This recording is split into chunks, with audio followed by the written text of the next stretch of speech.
ಜೈ ಜಿನೇಂದ್ರ. ಜೈನ ಅಕ್ಷಯ ತೃತೀಯ. ಕಿರು ಪರಿಚಯ.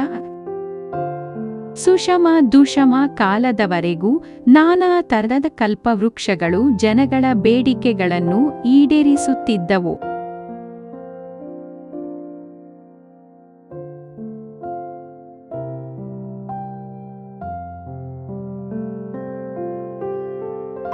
ಸುಷಮ ದುಷಮ ಕಾಲವು ಮುಗಿಯುತ್ತಾ ಕಲ್ಪವೃಕ್ಷಗಳು ಜನರ ಬೇಡಿಕೆಗಳನ್ನು ಈಡೇರಿಸುವುದನ್ನು ನಿಲ್ಲಿಸಿದವು.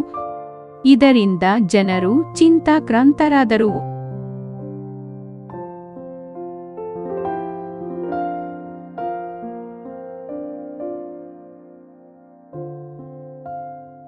ದುಷಮ ಸುಷಮ ಕಾಲದ ಆರಂಭದಲ್ಲಿ 14 ಕುಲಕರರು ಜನಗಳಿಗೆ ಕಾಲಕ್ಕನುಗುಣವಾಗಿ ಹೊಸ ನಿಸರ್ಗಕ್ಕೆ ಹೊಂದಿಕೊಳ್ಳುವುದನ್ನು ಮತ್ತು ಕರ್ಮ ಮಾಡುವುದನ್ನು ತಿಳಿಸಿಕೊಟ್ಟರು. ಅವರಲ್ಲಿ ನಾಭಿರಾಜರು ಕೊನೆಯ ಮನು. ಇವರ ಸುಪುತ್ರ ಶ್ರೀ ಆದಿನಾಥರು ಮೊದಲನೆಯ ತೀರ್ಥಂಕರರು.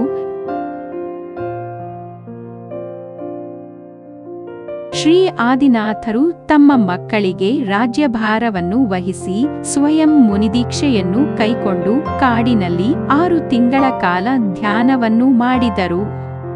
ನಂತರ ಆಹಾರಕ್ಕೆಂದು ಹೊರಟರು.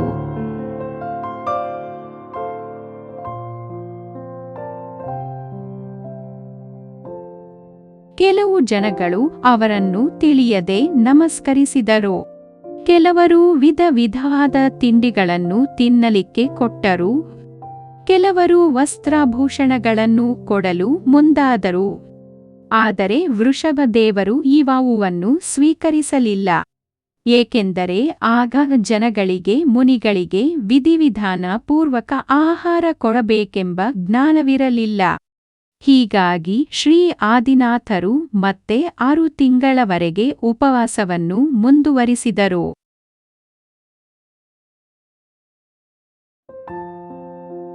ಶ್ರೀ ಆದಿನಾಥರು ವಿಹರಿಸುತ್ತಾ ಹಸ್ತಿನಾಪುರಕ್ಕೆ ಬಂದರು.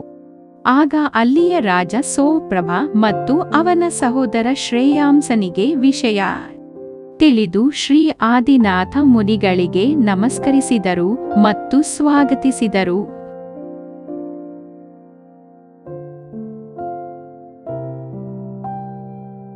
ಆಗ ಶ್ರೇಯಾಂಸನಿಗೆ ಪೂರ್ವಭವದ ಜಾತಿ ಸ್ಮರಣೆಯಾಯಿತು.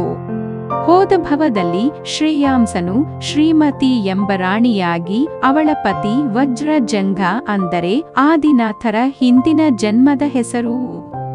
ದಂಪತಿಗಳಿಬ್ಬರೂ ಸೇರಿ ಚಾರಣವೃದ್ಧಿ ಮುನಿಗಳಿಗೆ ಆಹಾರದಾನವನ್ನು ಮಾಡಿದ್ದರು.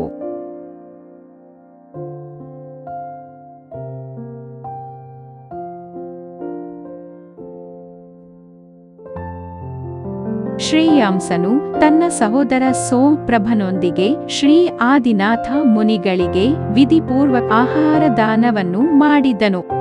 ವೈಶಾಖ ಶುಕ್ಲ ಪಕ್ಷದ ತೃತೀಯನಂದು ಈ ಆಹಾರದಾನ ನಡೆಯಿತು.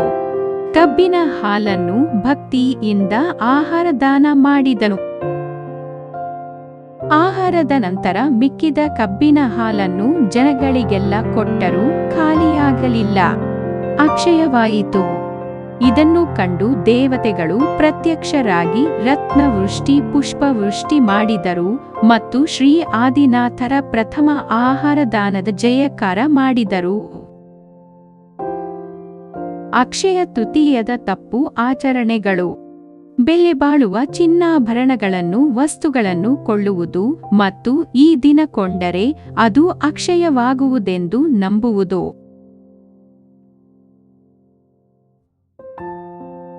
ಅಕ್ಷಯ ತೃತೀಯವು ಶ್ರೀ ಆದಿನಾಥರ ಪ್ರಥಮ ಆಹಾರದಾನದ ಪ್ರತೀಕವಾಗಿದೆ.